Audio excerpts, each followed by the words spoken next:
Magandang araw po sa lahat. Ang aking ibabahaging papel ay pinamagatang Bella Ciao Walang Machaw, Komparatibong Pagbasa sa Dalawang Parodisong sa Panahon ng Krisis.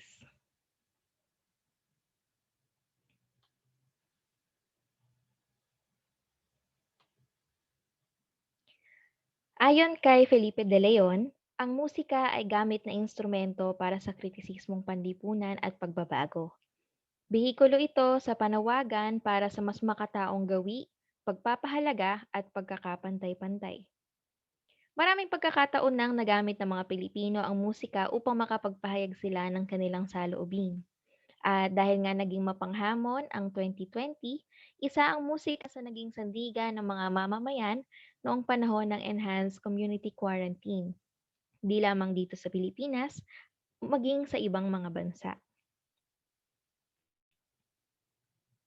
At dahil nga ang mga tao ay nakakulong lamang sa kanilang mga tahanan, mas naging aktibo sila sa pakikiisa at pakikilahok sa mga diskusyon online at iba't ibang mga makabuo ng iba't ibang mga pamamaraan ng panawagan upang marinig sila kahit sila ay hindi um, nakakapagbuo ng mga pagkilos sa lansangan.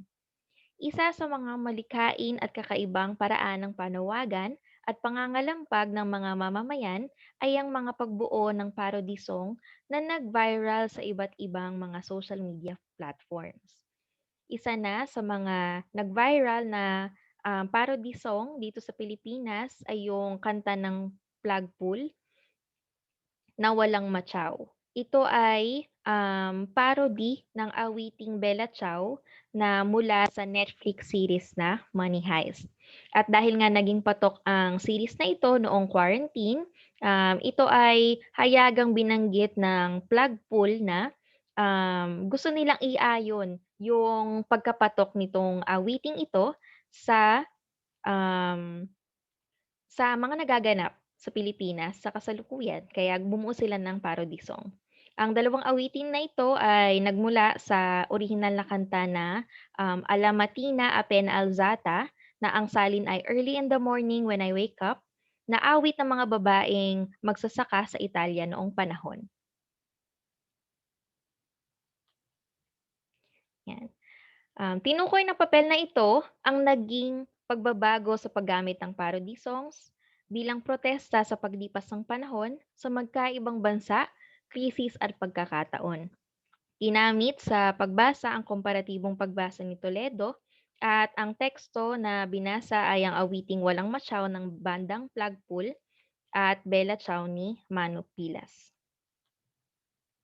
Yan.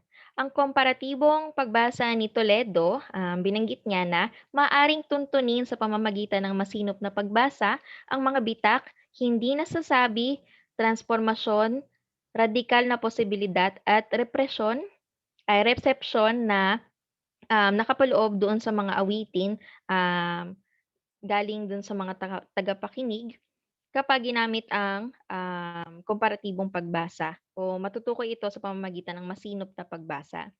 Kaya naman, ang mga awitin na tulad ng nabanggit kanina ay kung ituturing natin na teksto ay mainam na basahin upang malaman natin kung ano yung mas malalim na pagpapakahulugan sa mga ito. Binasa ang Walang Matyaw at Bella Ciao sa pamamagitan ng komparatibong pagbasa ni Toledo na may tatlong bahagi. Una ay ang elemento ng tunog at komposisyon. Ito ay upang makita yung pagkakaiba ng dalawang awitin sa isa't isa at comparison nito o pagkakaiba rin nito sa original na bersyon na Alamatina Apena Alzata. At sumunod ay ang liriko, kahulugan at mga representasyon ng mga hulagway at karakter sa loob ng babasahing akda, yung dalawang awitin. At ikatlo ay ang resolusyon o ideyang ipinakikita o ipinahahayag pagkatapos mabuo yung dalawang awitin. Ang komparatibong pagbasa ang ginamit na lente para mapagkumpara yung dalawang awitin. Yan, makikita natin sa talahanayan na ito yung nakuhang pagkakaiba sa dalawang awitin. Pagdating sa elemento ng tunog at komposisyon, um, sa simula pa lamang sa intro, mapapansin na mas mabagal ang intro ng Walang Matyaw kaysa sa Bella Ciao. At sa Walang Matyaw, mula sa mabagal, pabilis ito ng pabilis. Samantalang sa Bella Ciao ay simula pa lamang mabilis na siya. Pagdating naman sa mga tunog na nakapaloob sa awitin, mas elektroniko ang tunog at mga ginamit na instrumento ng Walang Matyaw. Yan, hindi tunog organiko na siyang nagsasabi ng panahon kung kailan nabuo ang awitin. Ito yung makabagong panahon o sa kasalukuyan. Samantalang, sa Bella Ciao naman, na mas naunang nabuo, ay mas maraming maririnig na mga organikong tunog at mas maraming ginamit na mga instrumento tulad ng bandurya. Batay sa tunog at damdamin na ibinibigay ng Bella Ciao, mauugat na kanluraning bansa ang pinagmulan nito. So, hindi tipikal na maririnig sa Pilipinas yung tunog ng Bella Ciao. Mas maririnig ito sa mga kanluraning bansa tulad ng Italia o kaya naman Mexico. Ayan. Comparison naman o um, pagkukumpara dun sa orihinal na Alamatina Apena Alzata, mas malapit ang tempo ng Walang Matyaw kaysa sa Bella Ciao. Kasi yung Bella Ciao, mabilis na talaga siya. Yung Walang Matyaw ay mas malapit sa tempo ng Alamatina Apena Alzata dahil may kabagalan ito.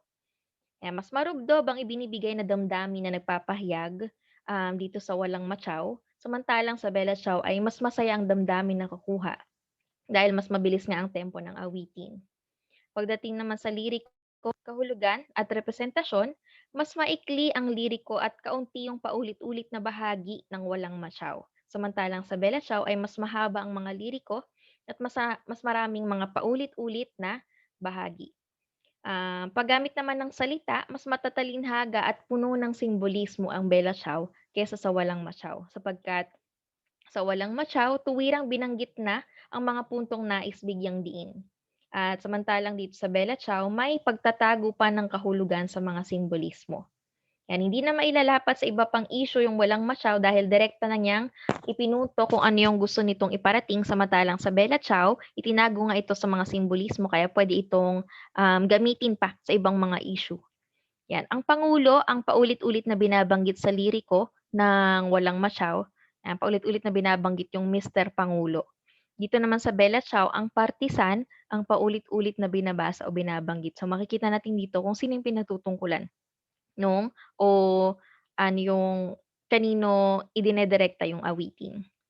Sa resolusyon o ideolohiya, iniisa-isa ang hinaing ng isang mamamayan sa pamahalaan dito sa Walang Matyaw. Samantalang dito sa Bella Ciao, tungkol ito sa pagkontra sa pasismo at paglaban ng mamamayan dito noong ikalawang digmaang pandaigdig. Yan, nakatuon sa panawagan ng pagbabago sa mga nakaupo sa pamahalaan yung Walang Matyaw. Samantalang sa Bella Ciao naman nakatuon ito sa magiging epekto ng pagkilos at mas panawagan ito sa pakikiisa sa laban. Samantalang sa Walang Matyaw, mas panawagan ito sa pangangalampag at pagbabago sa mga nakaupo at matataas na may katungkulan. So magkaiba rin naman yung kanilang magkaibang pinagtatungkulan, magkaibang issue. So yun yung naging pagkukumpara sa dalawang awitin. Yan. Um, Buhat dun sa mga nakita nating pagkakaiba sa Bella Ciao at Walang Matyaw, yan, itinatago sa masayang tunog ng Bella Ciao ang paksa ng awitin na mamatay para sa pakibaka na mayroong ganda sa pamamaalam. Samantalang mapupunan sa hayagan ang Walang Matyaw. Masasabi na ang pagiging bulgar at hayagan nito ay sumasalamin sa damdamin ng mga Pilipino noong panahon ng lockdown na hindi na nila gustong magpaligoy-ligoy pa at nais nilang maiparating kung ano yung kulang at kailangan ng pagkilos, ngunit hindi sa panig ng mga mamamayan, kundi doon sa mga namamahala. Kung titignan naman natin sa layunin ng dalawang awitin, mas nakatuon sa pagkilos at pakikiisa sa mga mamamayan. Sa Italia, ang Bella Ciao, samantalang ang Walang Matyaw ay panawagan at pangangalampag sa pamahalaan. Yan, nagbago ang paggamit ng parody songs pagdating sa instrumento at saliw sa awitin. Mula sa acoustic organiko, dahil na rin sa pag-unlad ng panahon, mas naging elektroniko na sa kasalukuyan yung tunog ng mga parody song. At mula sa pagiging discreet, mas naging hayaga ng mga parody song sa kasalukuyan, mas naging matapang na yung mga mamamayan na magbigay ng mga saloobin nila. At mas malaya na rin sa sensura o pagse-censor. Yan, ang platform din ay nag-iba. Ang Bella Ciao ay nakanta na sa libu-libong mga demonstrasyon sa iba't ibang panig ng mundo, samantalang ang Walang Masyao ay nagsimula sa cyberspace at ipinalaganap din dito dahil na nga sa presensya ng pandemya. Nagbago yung platform na pinaglulunsaran ng dalawang awitin.